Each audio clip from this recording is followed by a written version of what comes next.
Kot.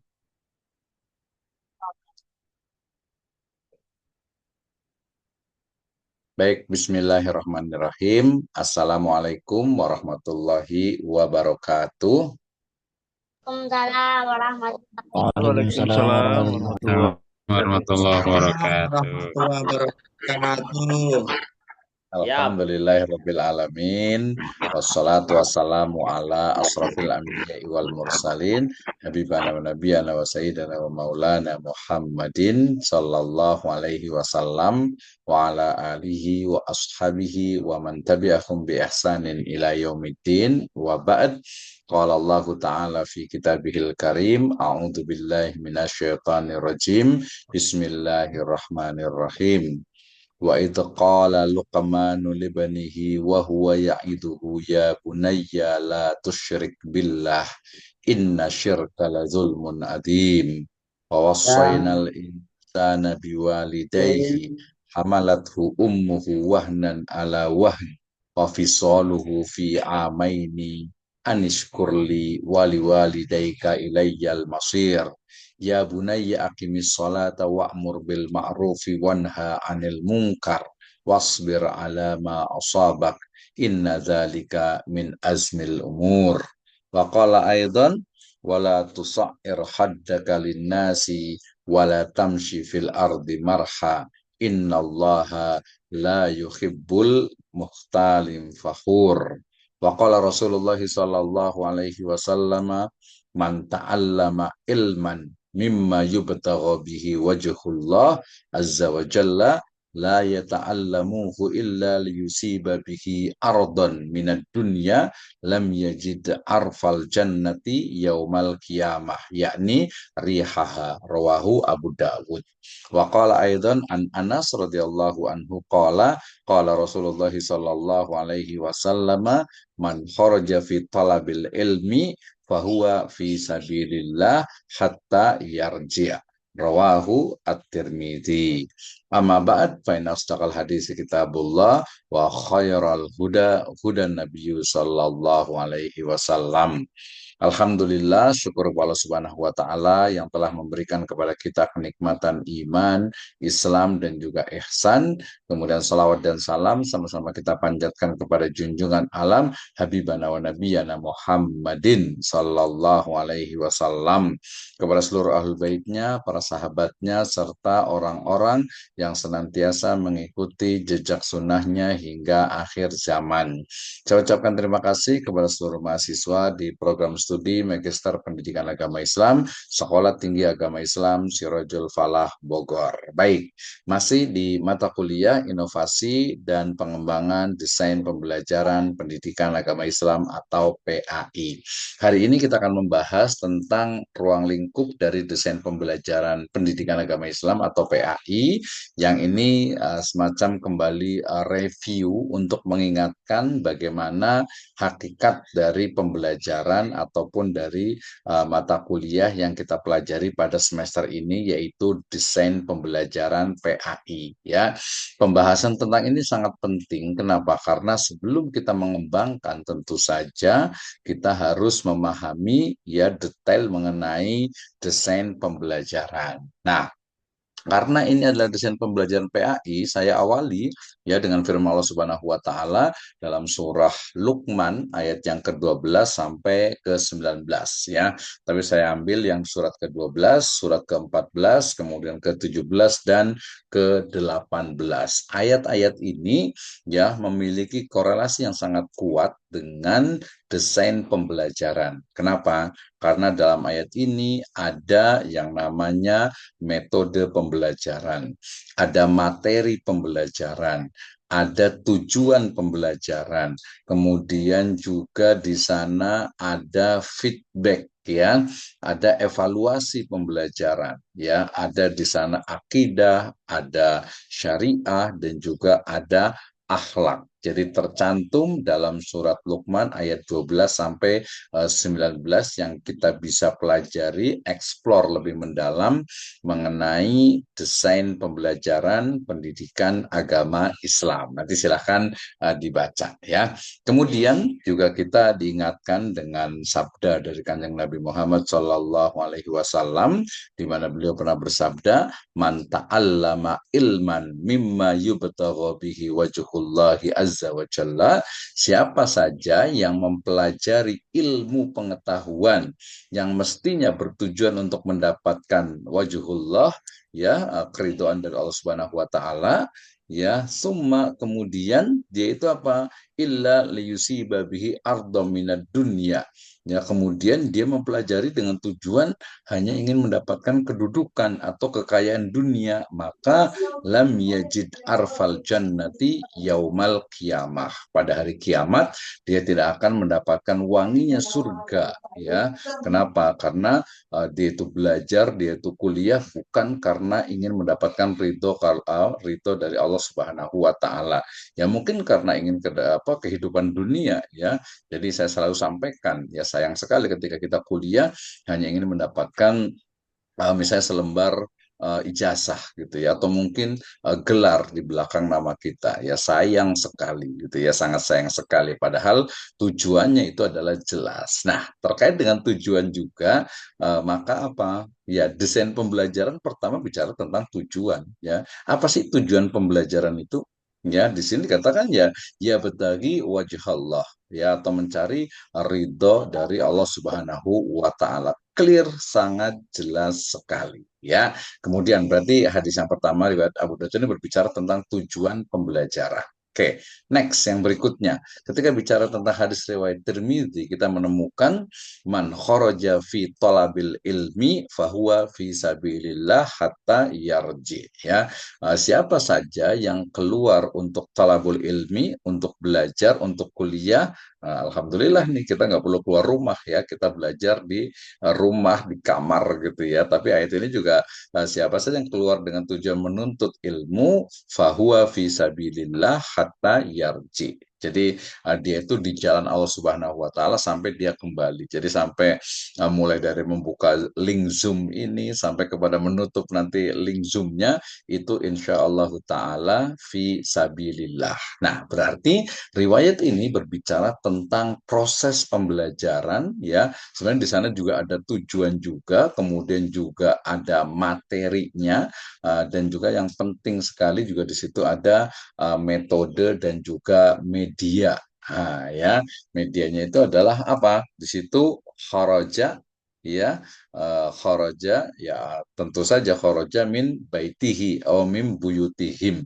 Itu adalah bagian dari media atau proses lah kita sebutnya, ya. Berarti ketika kita hari ini belajar tentang ruang lingkup dari desain pembelajaran PAI, sejatinya banyak sekali ayat Al-Qur'an dan juga hadis, ya, apalagi akwal dari para ulama yang berbicara tentang desain pembelajaran. Ya, ini jelas sekali. Nah, sehingga ya ketika kita bicara tentang ruang lingkup desain pembelajaran, kita akan menemukan secara detail itu ada 9. Nanti secara simpel, sederhana mungkin ada 4, ya. Ada tujuan, ada strategi, kemudian ada media, dan ada evaluasi. Minimal ada 4. Tapi kita hari ini kita akan detailkan sehingga akan lebih paham apa itu desain pembelajaran.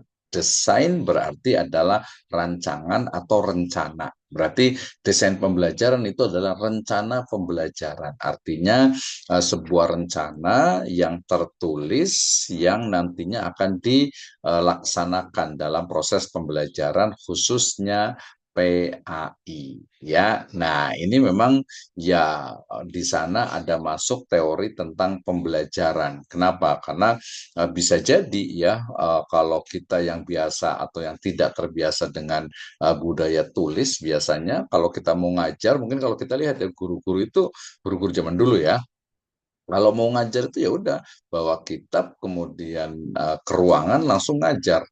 dengan lecturing atau teaching atau ceramah gitu ya, udah selesai gitu ya. Tapi dengan sekarang di sekolah tentu saja tidak cukup ya. Diperlukan adanya desain ataupun juga rancangan ya. Tadi disebutnya dengan RPP kalau di kurikulum 13 atau juga disebut dengan modul pembelajaran di kurikulum Merdeka. Gitu ya.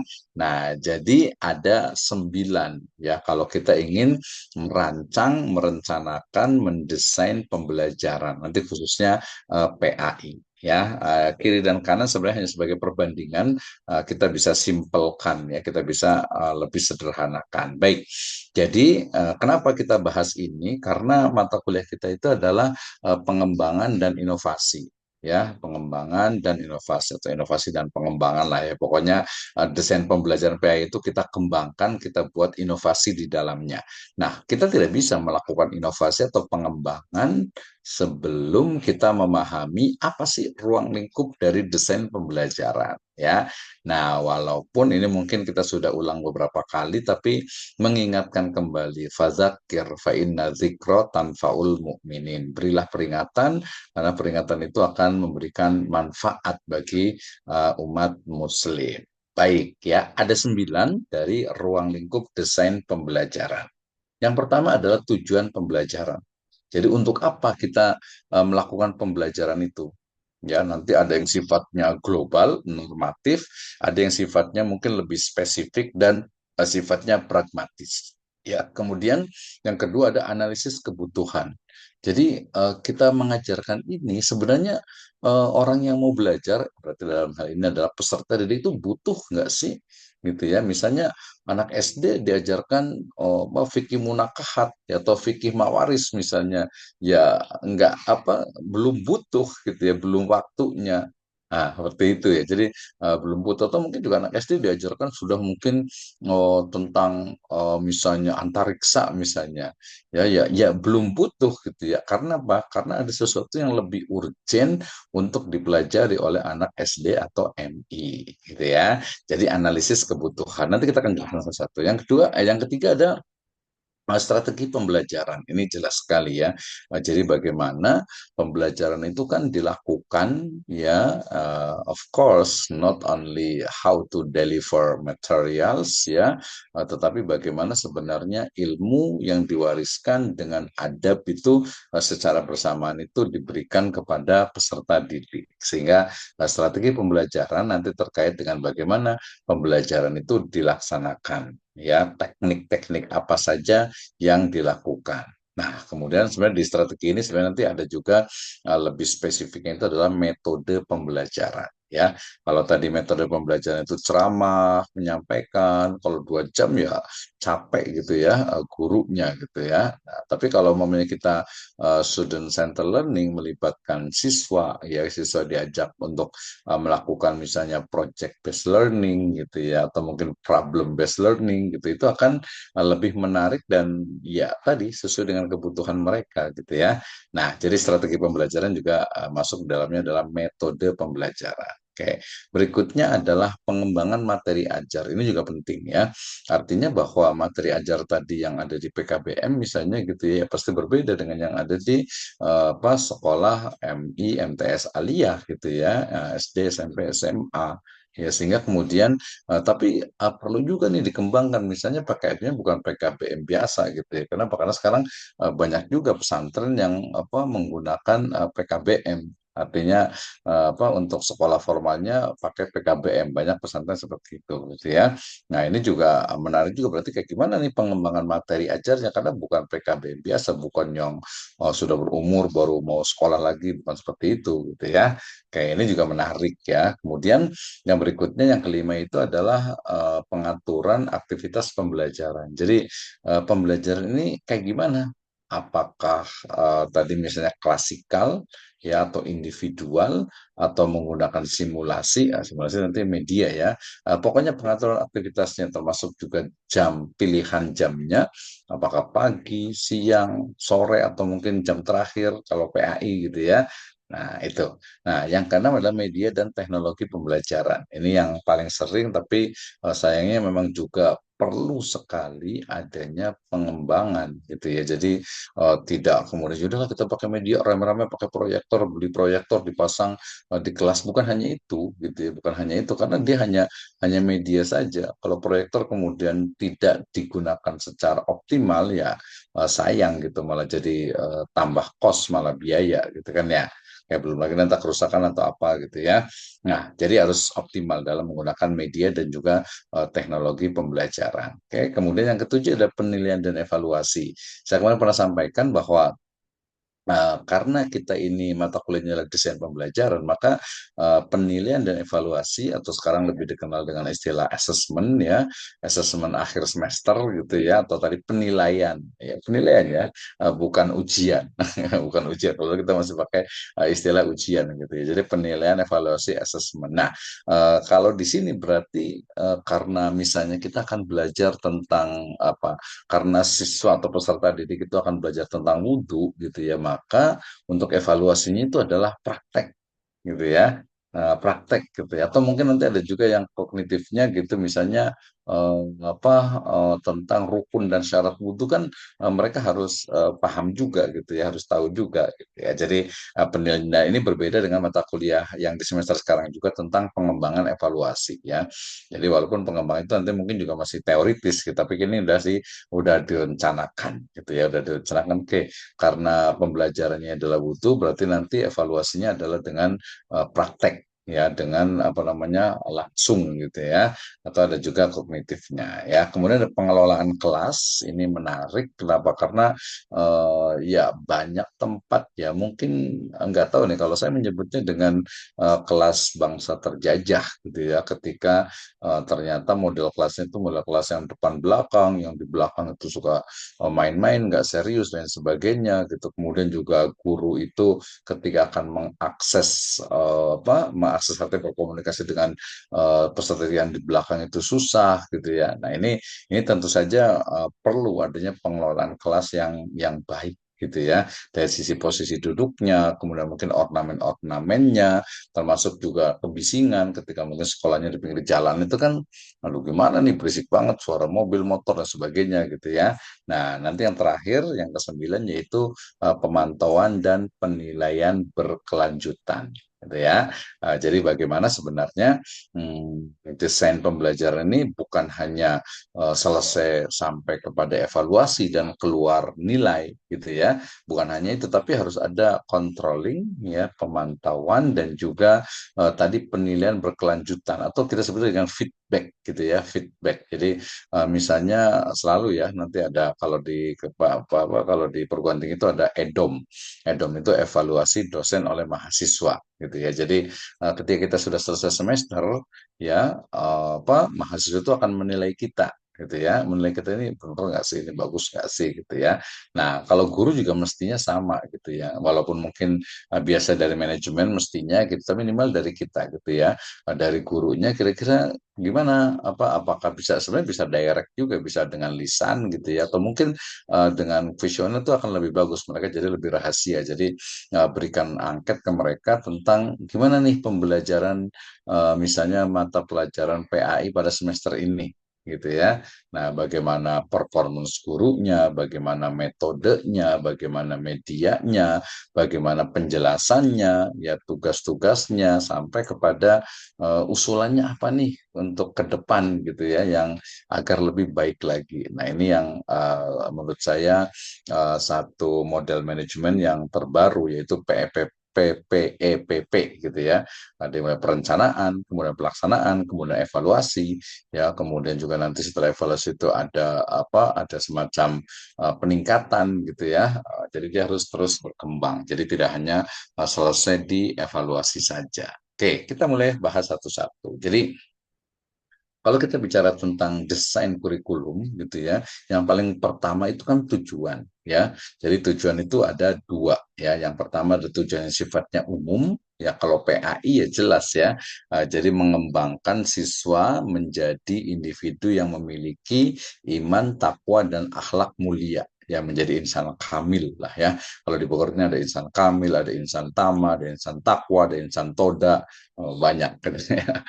Artinya ya menjadi apa muslim yang bertakwa lah dan berakhlak mulia ya, bertakwa kepada Allah Subhanahu wa taala, berakhlak mulia. Itu kan berarti tujuannya kan itu yang paling yang paling mulia ya. Kalau dalam konteks normatif ya menjadi ibadur rahman gitu ya, menjadi hamba Allah Subhanahu wa taala, hamba yang baik tentu saja, orang soleh lah gitu ya, soleh individual, soleh personal, soleh sosial. Oke.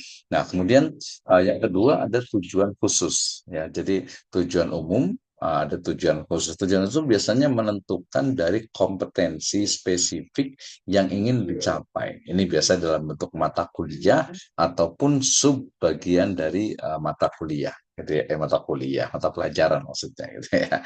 Nah, jadi misalnya membaca Al-Quran dengan tartil gitu ya, surat Al-Fatihah misalnya untuk kelas 1 MI misalnya gitu ya, kelas 1 SD misalnya gitu ya. Kemudian memahami misalnya konsep tauhid misalnya ya, misalnya Asmaul Husna yang Allah, Ar-Rahman, Ar-Rahim dan seterusnya. Jadi ada berapa kita kelompokkan misalnya gitu ya. Nah, itu kan dia akan bertingkat gitu ya. Kemudian menerapkan juga ajaran akhlak dalam kehidupan misalnya gitu. Gimana nih akhlak terhadap orang tua, terhadap guru, terhadap teman, terhadap yang lebih muda ya, terhadap masyarakat secara umum dan yang lain. Jadi tujuan pembelajaran itu kan jelas. Maka nanti kita akan lihat nih, kita akan lihat di RPP ataupun di modul pembelajarannya. Apa sih tujuan umumnya, tujuan khususnya, sehingga nanti kita bisa pelajari, kita bisa deskripsikan. Oke. Kemudian setelah analisis kebutuhan kita pahami, berikutnya, tadi sebelumnya itu tujuannya.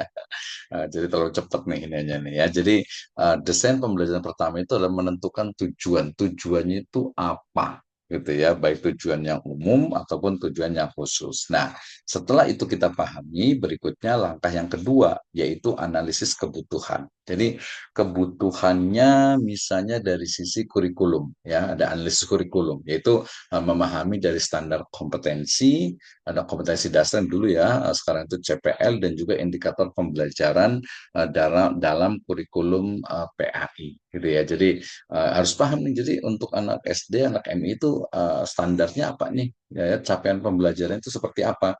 Ya, kompetensi dasar yang harus dikuasai itu apa?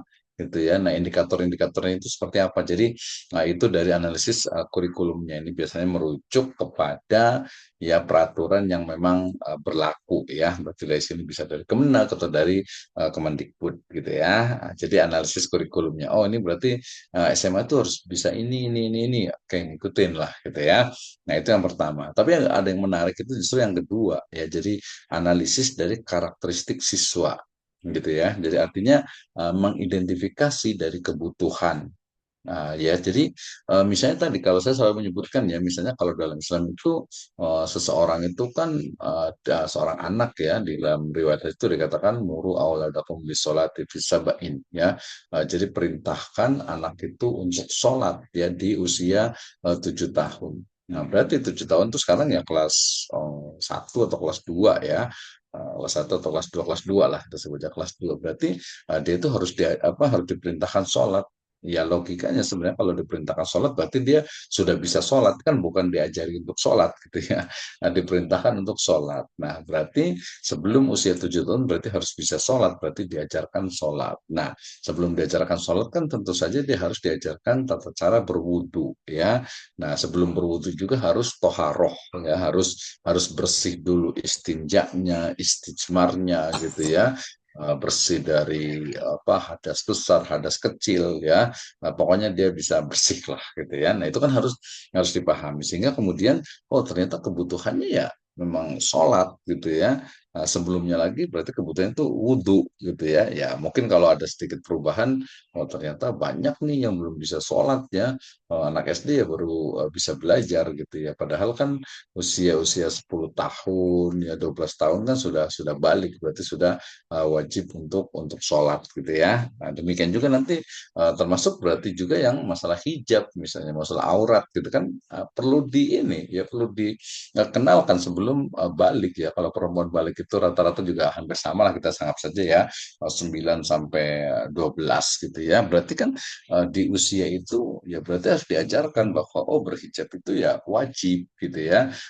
Bukan hanya diajarkan secara istilahnya itu di keluarga saja, tapi di sekolahan juga harus. Nah, kita lihat nih, ada nggak sih pembelajaran tentang apa hijab gitu ya, tentang aurat misalnya gitu kan ya. Nah, itu jadi hal yang penting menurut saya ya. Dan ini memang menjadi standar untuk menyusun desain pembelajaran yaitu dengan mengidentifikasi kebutuhan termasuk juga minat. Ya, nah kalau kaitan dengan minat ini agak sedikit perlu pembahasan yang lebih panjang gitu ya, karena kadang seorang anak itu dia belum memahami ini minatnya itu apa nih gitu ya. Minatnya termasuk juga bakatnya, dia suka jarah, suka matematika, ya mungkin juga suka fisika, atau mungkin dia suka bahasa, gitu kan ya. Istilahnya itu beda-beda gitu ya, istilahnya itu beda-beda sehingga minat ini ya perlu dilihat dari sisi dari awal gitu. Biasanya guru BK itu kan bisa mengukur lebih kurangnya. Nah, termasuk juga apa learning style ya, atau gaya belajar. Jadi kita misalnya ngajar di MI misalnya gitu, oh ternyata gaya belajar itu rata-rata visual gitu ya, visual berarti nanti karena kebutuhannya banyak yang visual berarti bukan permainan ya, artinya itu penggunaan dari media visual itu harus apa harus dioptimalkan gitu ya. Oh yang ini enggak nih, ini kinestetik nih misalnya dia lebih suka ke yang gerakan aplikatif dan sebagainya gitu. Berarti simulasinya itu harus banyak ya. Demikian juga nanti tingkat kemampuan siswa. Nah ini yang terjadi ini kadang nih. Jadi apa? Kadang itu siswa itu terbebani dengan begitu banyak apa mata pelajaran ya, kemudian juga beban-beban apa ya sekolah lah ya gitu ya.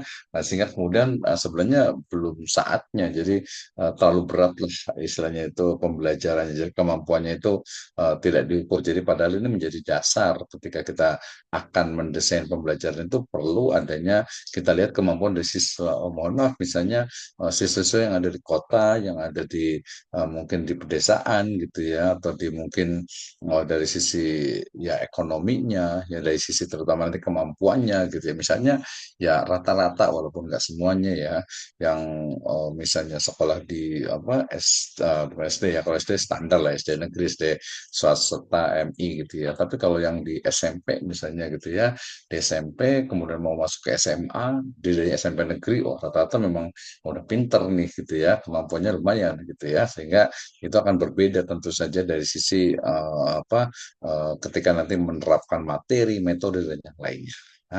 Nah, kemudian yang ketiga analisis konteks ya, di mana dalam analisis kebutuhan ini mengkaji tentang lingkungan sekolah, nilai-nilai agama di masyarakat dan juga kebutuhan kontekstual. Jadi ketika tadi misalnya itu seorang anak itu diajarkan tentang apa birrul walidain gitu ya, berbuat baik kepada orang tua misalnya gitu ya, di akidah akhlak gitu kan ya, maka kita bisa berikan contoh-contoh. Kemarin tuh banyak kasus ini ya, banyak kasus misalnya sampai tega ada seorang anak yang membunuh orang tuanya gitu ya. Itu ada yang macam-macam lah, yang durhaka dan lain sebagainya gitu. Jadi contohnya jangan hanya yang malin kundang saja gitu, yang ceritanya kemarin itu belum tentu benar gitu ya, belum tentu benar. Tapi yang real, yang kelihatan tuh itu biasanya ada orang masa seorang anak membunuh orang tuanya gitu ya, menyakiti orang tuanya, kemudian juga menyiksa atau mungkin juga durhaka lah kepada orang tuanya. Itu jadi ada kontekstualnya dan juga tadi mengkaji lingkungan sekolah sebenarnya lebih lihat kepada ini lingkungan sekolahnya itu seperti apa dari sisi fisiknya, dari sisi non fisiknya. Ya, ini adalah analisis kebutuhan. Jadi nggak, oh ini di perkotaan kemudian kita pengen, kita buatnya ininya apa untuk pembelajarannya itu kayaknya harus yang outing kelas gitu ya, apa nggak cocok lah mungkin kalau di tengah kota gitu ya, tengah kota, atau mungkin ini di pinggiran misalnya di perkampungan, kita keren nih mau pakai touchscreen gitu ya, ya berat ya ongkos gitu ya. Jadi itu contoh ekstrimnya gitu ya, akan jelas sekali. Jadi sesuaikan dengan lingkungan sekolah. Oke, next berikutnya ya. Tadi kalau lingkungan sekolah juga menarik juga nih. Misalnya tadi itu apa? Kita pakai speaker yang gede, yang kencang, biar suaranya terdengar semuanya. Ya, kalau itu di sekolahan itu misalnya di perumahannya dimarahi sama tetangga lah gitu ya. Nah, ini adalah sebutan. Jadi kenapa itu penting untuk dalam rancangannya. Nah, kemudian yang ketiga yaitu strategi ya atau metode pembelajaran. Ini yang ya kalau bilang desain pembelajaran modul itu ya sebenarnya ini ya kuncinya walaupun akhirnya kadang-kadang gitu ya guru itu ya akhirnya ceramah lagi, penyampaian lagi, nulis lagi, ya suruh baca lagi. Gitu. Akhirnya anak-anak itu ya boring gitu ya, bosen gitu. Ini lagi lagi. Jadi malah malah jadi beban. Jadi belajar itu tidak joyful gitu ya, tidak happy, tidak fun gitu ya. Makanya nanti banyak nih ya metodenya. Kalau yang tradisional kan bisa ceramah, ceramah sendiri sebenarnya itu bisa dikombinasikan. Jadi tidak ceramah ngomong terus gitu. Apalagi kadang ngomong itu di kursi gitu ya, diem gitu. Aduh, ngantuk gitu ya. Gitu.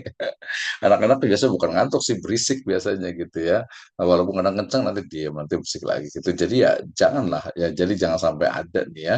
Kita kan ngajarkan apa guru ya. Jadi jangan sampai ada guru yang duduk di mejanya kemudian sambil apa mungkin baca buku atau mungkin sambil menjelaskan gitu ya. Ya sekali-kali mungkin masih dimaklumi, tapi kalau panjang ya apa tidak efektif lah ya. Termasuk juga tanya jawab gitu ya. Jadi dibiasakan kalau mereka nggak nanya kita yang nanya gantian. Nah, sama nanti saya juga mau nanya nih insya Allah nih ya. Nah, kemudian juga diskusi gitu ya. Diskusi itu kan bisa dialog, bisa debat dan lain sebagainya itu kan bisa sebenarnya itu juga sudah ada sekarang kalau di SMP, SMA itu sudah biasa ya MTS Aliyah itu sudah presentasi, diskusi, debat dan lain sebagainya. Ya itu yang metode yang biasa lah ya. Saya tidak menyebutkan tradisional ya karena tradisional itu belum tentu tidak baik juga. Tradisional juga banyak yang baik gitu ya. Nah, kemudian yang kedua ada metode interaktif. Artinya di sana bisa pakai role playing, ada bisa pakai drama, bisa pakai apa cosplay gitu ya. Artinya itu untuk apa? Untuk peran, bermain peran ya. Kemudian juga case study gitu ya. Case study misalnya kita bicara tentang misalnya Al-Quran hadis misalnya gitu ya. Atau mungkin tentang fikih misalnya gimana nih gitu ya ada orang yang wudhu ternyata begini pendapat ini dia hampir sama dengan artinya itu melatih siswa itu untuk mengungkapkan ide dan gagasan gitu ya. Jadi ya eranya menurut saya seperti itu sih. Jadi beda jauh sekali dengan ketika kita itu mungkin yang seumuran dengan saya yang 40 ke atas itu ketika SD itu ya. Jadi kayaknya hampir jarang banget diajak itu untuk berbicara ya jarang sekali boro-boro ditanya gitu kayaknya jarang banget ya gitu ya apalagi diskusi gitu ya apalagi debat itu hampir nggak pernah ya. Nah ada case study kemudian yang menarik juga ada project based learning tadi saya menyebut juga dengan istilah problem based learning atau solution based learning atau kalau teman di Bandung itu dia menggunakan namanya itu selain solutive based learning juga kepada apa namanya itu kreatif based learning gitu ya kreatif based learning jadi pembelajaran yang berbasis kepada project itu maksudnya bukan project bangunan jadinya gitu ya awal-awal saya project bangunan bukan ya jadi artinya itu ada project ada kegiatan yang bisa dikerjakan dan menghasilkan output gitu ya bisa tulisan ya bisa juga misalnya produk ya bisa juga pemikiran ya bisa juga mungkin memang sifatnya itu pengerjaan yang dilakukan secara bersama-sama itu project based learning kalau problem based learning berarti pembelajaran berbasis masalah jadi apa sih sebenarnya masalah yang dihadapi oleh siswa terutama terkait dengan topik-topik tertentu gitu ya. Nah, itu nanti misalnya nih ya, kita bicara tentang akidah misalnya gitu ya. Kemudian kita bicara tentang iman, antuk minu billahi wa malaikatihi wa kutubihi wa rusulihi wal yaumil akhir, wa tu'minu bil qadari khairihi wa syarrih. Kalau takdir mungkin agak terlalu jauh. Jadi iman dengan yang gaib ya. A'udzubillahi minasyaitonir rajim. Bismillahirrahmanirrahim. Alif lam mim zalikal kitabul la raiba fi hudal lil muttaqin alladzina yu'minuna bil ghaib pakai tasdid ya, alladzina yu'minuna bil ghaib, itu orang-orang yang beriman dengan yang ghaib. Kita pakai misalnya case study gitu ya. Oh, case study apa nih? Wih, lagi ramai ini anak-anak sekarang itu suka horor gitu ya, suka horor, suka film-film horor nih. Nah, jadi gimana nih? Masih percaya nggak? Percaya nggak ada potong gitu, ada kuntilanak gitu, ada hantu-hantu, percaya nggak nih? Nah, mereka, oh yang ini percaya, yang ini nggak percaya. Oh, gimana nih? Ah, itu jadi lebih menarik kalau menurut saya gitu ya. Artinya betul-betul anak itu dilibatkan. Ya, tadi kalau problem based learning juga sama sebenarnya itu. Jadi anak itu apa masalahnya itu apa? Jadi mengajak anak itu untuk berpikir, kemudian juga mampu untuk mengungkapkan ide dan gagasan, gitu ya. Ada tadi kalau solution based learning ya berarti kemarin saya sudah pernah kasih contoh ya, misalnya anak-anak itu dihadapkan pada sebuah kolam, gitu ya. Nah, kolam itu ada ikannya banyak tuh. Nah, kemudian guru itu mengatakan silahkan ya ambil ikan di kolam, gitu ya. Silahkan ambil ikan di kolam. Caranya pikirkan sendiri. Gitu ya. Oh, pasti ada yang langsung terjun nangkep gitu ya, ada yang pakai sesero gitu ya, ada yang pakai pancing gitu ya, ada yang mungkin pakai apalah yang bisa untuk nangkap ikan gitu ya. Tapi yang pakai pukat harimau nggak ada sih, kejauhan. Nah, gitu ya. Jadi itu apa creative based learning atau mungkin juga solution based. Jadi mereka mencari cara dengan ya mengoptimalkan dari cara berpikirnya. Ya gitu. Jadi gimana nih caranya nih gitu ya. Jadi masing-masing biasanya itu akan berbeda dan itu akan sangat menstimulus dari kecerdasan siapa seorang peserta didik ya siswa gitu ya. Nanti yang untuk melatih empati, kemudian melatih isar, mengutamakan orang lain atau semangat gitu dan itu juga cukup cukup banyak ya bisa dengan ice breaking, permainan game dan lain sebagainya juga cukup banyak gitu ya. Nah, nanti ada juga yang sifatnya metode spiritual dalam artian itu metode yang memang sifatnya itu berbasis kepada nilai-nilai Islam ya, tahfidz gitu kan ya, kemudian praktek ibadah, kemudian juga pembinaan akhlak ya, kemudian juga program-program pembiasaan. Kan alhamdulillah sekarang ya di MI MTS Alia di apa SD SMP SMA itu ada program pembiasaan. Dibiasakan mungkin ada yang zikir pagi ya maksurot atau mungkin juga ada yang sholat apa duha gitu ya. Kemudian ada juga yang baca Al-Quran sama-sama, bahkan ada yang program mabit misalnya sebulan sekali gitu kan. Itu kan bagian dari pola-pola ya metode spiritual gitu ya. Mungkin sifatnya itu ada yang talaki gitu ya, ada yang mungkin juga fikrian dan seterusnya banyak lah gitu ya. Nah, itu bagian yang mungkin memang di beberapa teori tidak disebutkan, tapi itu juga bagian dari desain pembelajaran pendidikan agama Islam. Oke, lanjut ya. Berikutnya adalah pengembangan materi ajar. Nah, ini yang paling banyak dan sayangnya mungkin ya guru-guru itu biasanya ya tadi udahlah ngikutin yang ada aja gitu ya. Apalagi sekarang di online tuh banyak dijual modul pembelajaran gitu ya, RPP dan lain sebagainya tinggal copy paste gitu ya, tinggal download gitu. Akhirnya guru itu kurang kreatif, hanya ngambil dari yang ada istilahnya tuh ya udahlah melaksanakan saja. Akhirnya ya tadi kreativitas guru itu menjadi kurang ya. Padahal dalam pengembangan materi ajar guru itu mestinya ya mungkin sebagai contoh walaupun agak sedikit berbeda dosennya seorang dosen itu ketika mengajar mestinya gitu ya itu didasarkan kepada hasil penelitiannya. Nah, ya, jadi mengajar itu bukan yang hanya dari buku saja gitu ya. Jadi kalau dari buku saya sama aja kayak guru gitu ya, mengambil dari buku kemudian nanti dijelaskan ya, nggak ada risetnya, nggak ada publikasinya, pengabdian itu juga nggak ada. Itu sangat disayangkan sekali gitu ya. Jadi pengembangan materi ajar dalam hal ini adalah bagaimana seorang guru mestinya mampu untuk mengembangkan materi ajar. Makanya saya punya program kemarin dengan kantor Kementerian Agama itu kami di STI Sirajul Falah ini untuk perlombaan menulis untuk guru PAI. Jadi mungkin kalau yang belum pernah dapat, nanti boleh ikut nih Pak Ustadz Firdaus sama Ustadz Hasbiallah dan guru-guru yang lain boleh ikut. Tadi Ustadz Omang juga boleh ikut ya di program untuk penulisan lomba ya sejuta cerita dari guru-guru PAI gitu ya.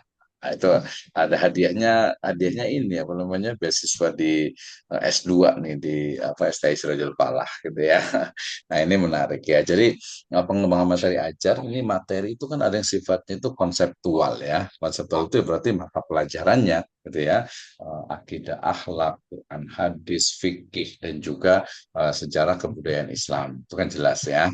Nah, kemudian nanti ada juga materi yang sifatnya itu kontekstual, misalnya isu-isu kontemporer yang relevan ya, misalnya sekarang itu lagi tren tentang moderasi beragama gitu ya, atau kerukunan antar umat beragama gitu ya, atau mungkin global warming ya, pemanasan global, atau mungkin juga isu gender gitu ya, atau mungkin radikalisme gitu ya, tantangan global ya, mungkin tentang isu tentang Palestina juga gitu ya. Jadi dalam pengembangan materi itu jangan hanya istilahnya itu terpaku dengan apa yang ada di buku, apa yang ada di LKS, apa yang ada di modul pembelajaran, tapi seorang guru itu harus mampu mengkorelasikan, menghubungkan, mengaitkan dengan isu-isu kontemporer sehingga anak kita juga merasa iya ya kita belajar istilahnya itu tentang misalnya sejarah peradaban Islam.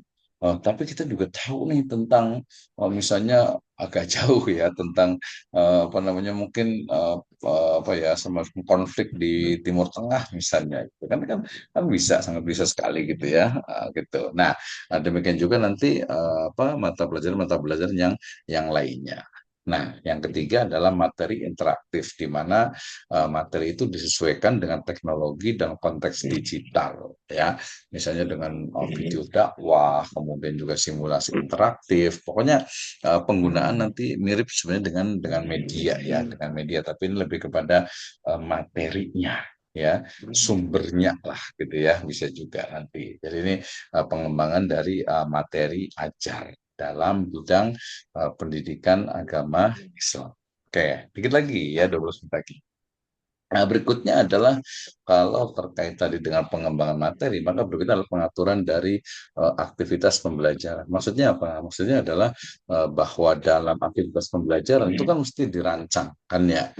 Jadi merancang aktivitas yang dapat mendukung pencapaian tujuan pembelajaran. Ya, misalnya tadi diskusi kelompok, ada proyek, ada latihan, ada penugasan, ya kita nyebutnya dengan learning experience. Ya, jadi kalau di sini kuliah hanya dengarkan saya saja gitu ya, mungkin ingat sih sebentar, nanti lama-lama 24 jam itu sudah mulai lupa gitu ya. Makanya ada pengalaman belajar, oh iya dulu suruh menganalisis tentang RPP gitu ya, atau tentang misalnya tadi modul pembelajaran gitu. Jadi ada kesannya lah gitu ya, ada teknisnya gitu ya. Jadi ini dari sisi pengaturan aktivitas pembelajaran. Kemudian media dan teknologi pembelajaran. Ini paling banyak ya, bahkan ini ada istilahnya itu ada mata kuliahnya khusus kan, ya pengembangan media dan teknologi pembelajaran. Ya, kenapa? Karena media visual misalnya ya bisa poster nilai-nilai Islam, infografis ayat ya, kemudian juga kisah Nabi. Kan sekarang sudah ada atlas Al-Quran, atlas hadis, atlas Sirah Nabawiyah gitu ya, kemudian juga atlas para sahabat gitu. Pokoknya banyak lah atlas-atlas gitu ya. Nah, itu atlas itu maksudnya ya buku gitu. Ada ibunya itu sebenarnya itu ya. Nah, kisah para nabi juga sama gitu ya, ada atlasnya ya. Jadi ini media visual itu jadi sangat penting dalam media ya. Kemudian berikutnya juga ada media digital ya, ada e-learning, video interaktif, aplikasi Al-Quran, simulasi ibadah dan yang lainnya. Jadi ini juga dengan berjalannya waktu, misalnya media sosial itu juga menjadi media dalam pembelajaran. Kita ingat kemarin ada salah satu tokoh guru yang sudah pensiun, kemudian karena sudah pensiun itu akhirnya tapi dia masih semangat mengajar gitu. Akhirnya dia mengajar kalau nggak salah itu matematika di TikTok gitu ya. Jadi di TikTok tuh dia mengajarkan matematika dan viewernya kemudian dapat penghargaan cukup banyak gitu ya. Artinya ya TikTok itu itu kalau sekarang tuh masih banyak yang joget-joget, masih banyak yang nggak jelas gitu ya.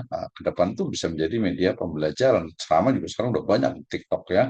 Kemudian juga di YouTube juga dulu awal-awal tuh saya ingat sekali tuh ya tahun berapa ya? Mungkin 2010 kali ya, internet tuh ya 2010-an lah mungkin kali ya. Itu kayaknya YouTube itu isinya nggak ada yang benar gitu ya.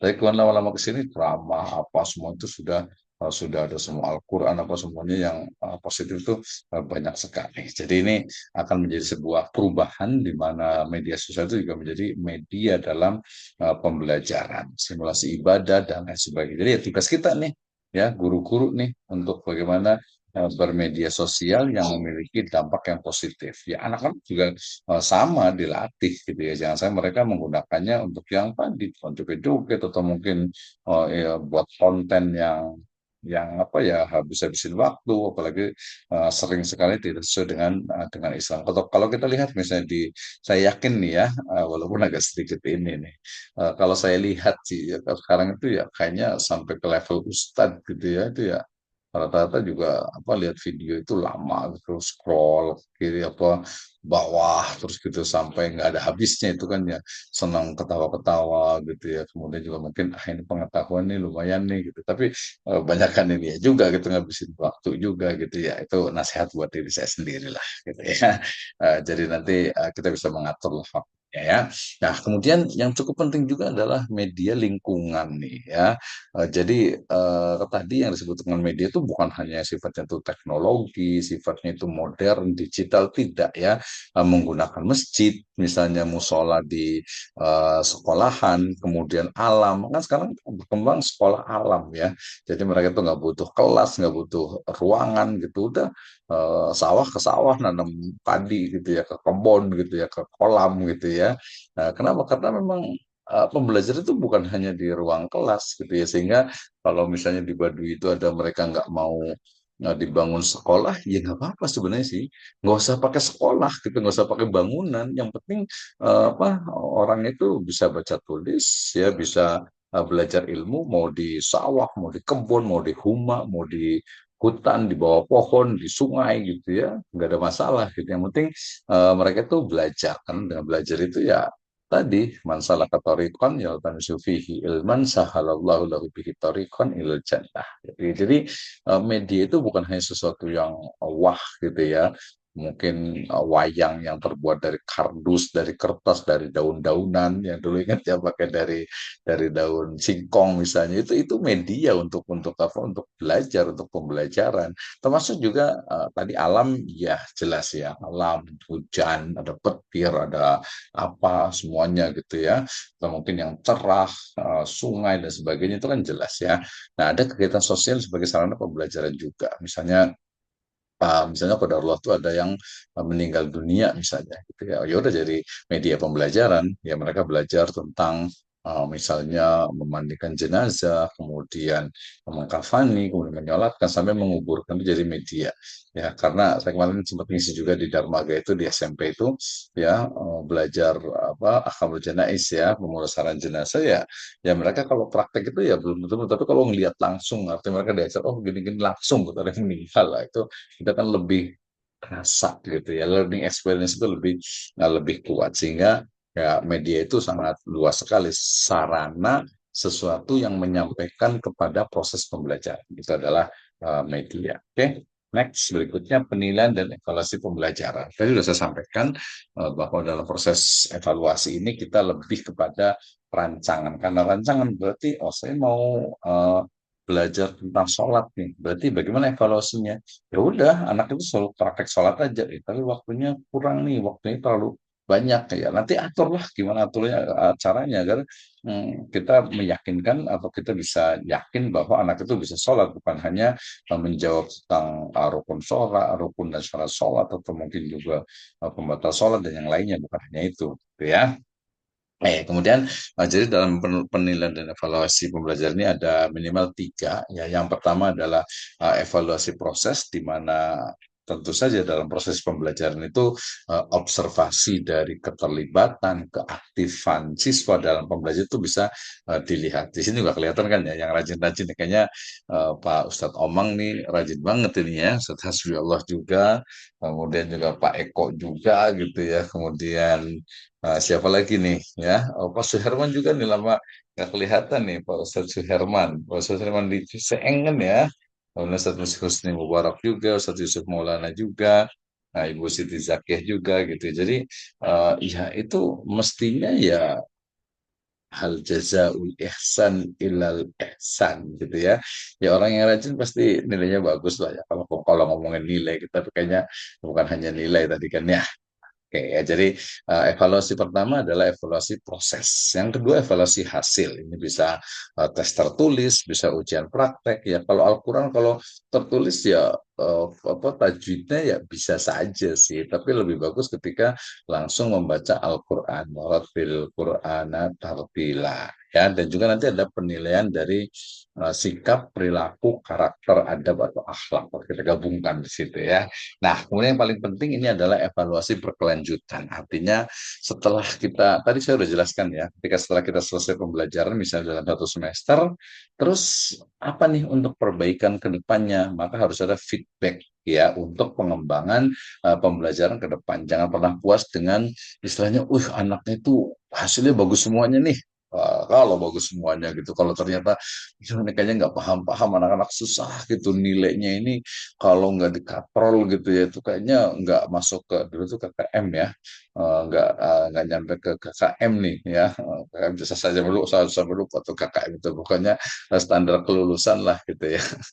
Standar kelulusan gitu aduh kalau nggak ditambah-tambahin ini nggak ada yang lulus ini gitu ya. Nah berarti apa nih yang kurang gitu ya. Kalau yang sudah bagus berarti ditingkatkan menjadi luar biasa. Yang luar biasa ditingkatkan lagi menjadi istimewa. Oke ya, baik kita lanjut. Ya, evaluasi berkelanjutan berarti feedback untuk pengembangan pembelajaran ke depan dalam bentuk evaluasi oleh peserta didik, oleh siswa, oleh guru yang lain, oleh kepala sekolah ya dalam bentuk observasi atau supervisi ya. Nah, kemudian pengelolaan kelas tadi saya rasa sudah cukup jelas ya bagaimana kita itu mengelola kelasnya, demikian juga pemantauan dan penilaian berkelanjutan dan kesimpulannya ya sampai jam 9 saya ini udah hampir 2 jam, 1 jam ya. Jadi kesimpulannya bahwa dalam desain pembelajaran ini kan tujuan itu jelas, yaitu memfasilitasi peserta didik dalam memperoleh pengetahuan, keterampilan, dan sikap keislaman yang komprehensif. Ya, tentu saja manfaatnya itu akan menjadikan tadi peserta didik itu lebih komitmen dengan keislamannya. Kemudian prinsip dari desain sendiri tadi sudah disebutkan juga bahwa dia itu kontekstual, kemudian juga fleksibel, dinamis ya, kemudian juga student center learning juga dan juga terintegrasi ya baik itu kognitifnya, afektifnya dan juga psikomotoriknya. Jadi ini digabungkan. Kemudian komponennya atau ruang lingkupnya tadi yang saya sebutkan itu ada 9. Kalau kita ringkaskan ya ada tujuan, kemudian ada materi, ada strategi dan juga evaluasi. Strategi di situ otomatis kan ada media. Strateginya apa nih? Media dan juga metodenya. Jadi metode dan teknik pembelajarannya itu minimal 4 ini lah. Jadi kalau ditanya, Pak, saya mau mengembangkan desain pembelajaran. Berarti bagian mana, Pak? Ya silakan bisa boleh pilih dari sisi tujuannya, dari sisi materinya, dari sisi metodenya, dari sisi strateginya, dari sisi media pembelajarannya, dari sisi evaluasi pembelajaran. Nah, itu ya, itu adalah komponen atau ruang lingkup dari desain pembelajaran spesifik di PAI.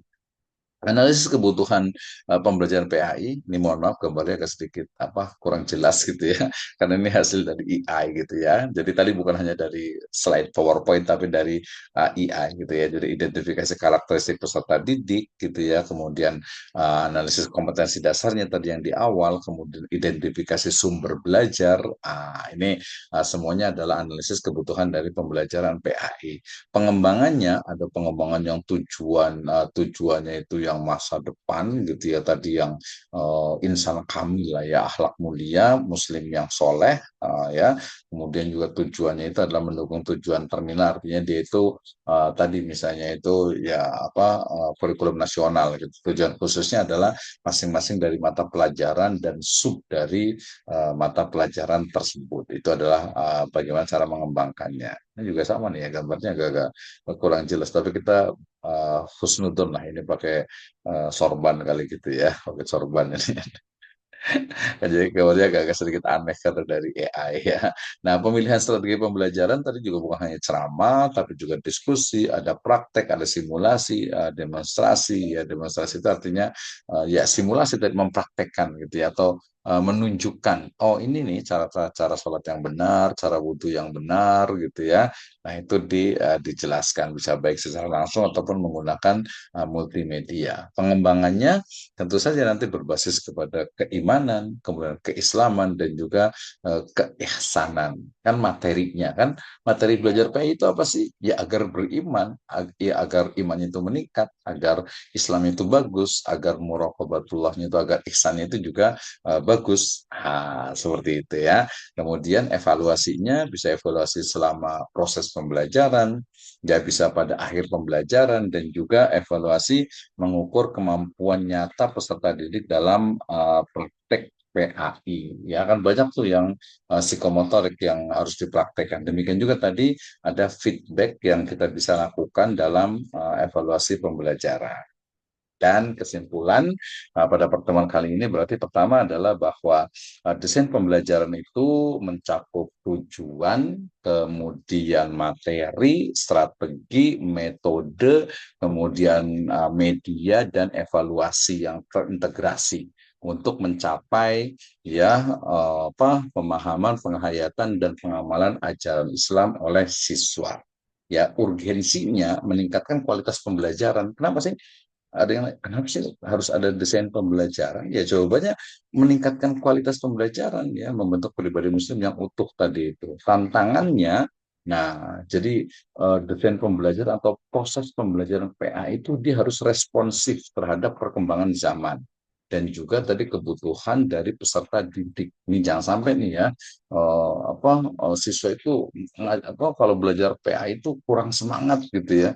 Kalaupun semangat ya mungkin semangat keagamaan, tapi boring gitu ya, bosen anak-anak gitu ya. Nah, ini perlu adanya inovasi. Kemarin kita sempat tadi juga sempat ketemu dengan Kasih PAI dari Kementerian Agama Kabupaten Bogor ya.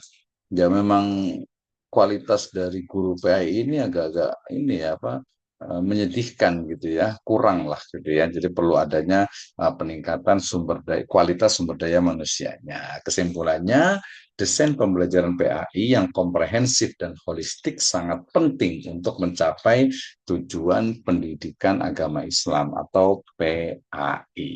Ya, itu dari saya. Thank you very much for your attention, and we can discuss about the learning design specifically in Islamic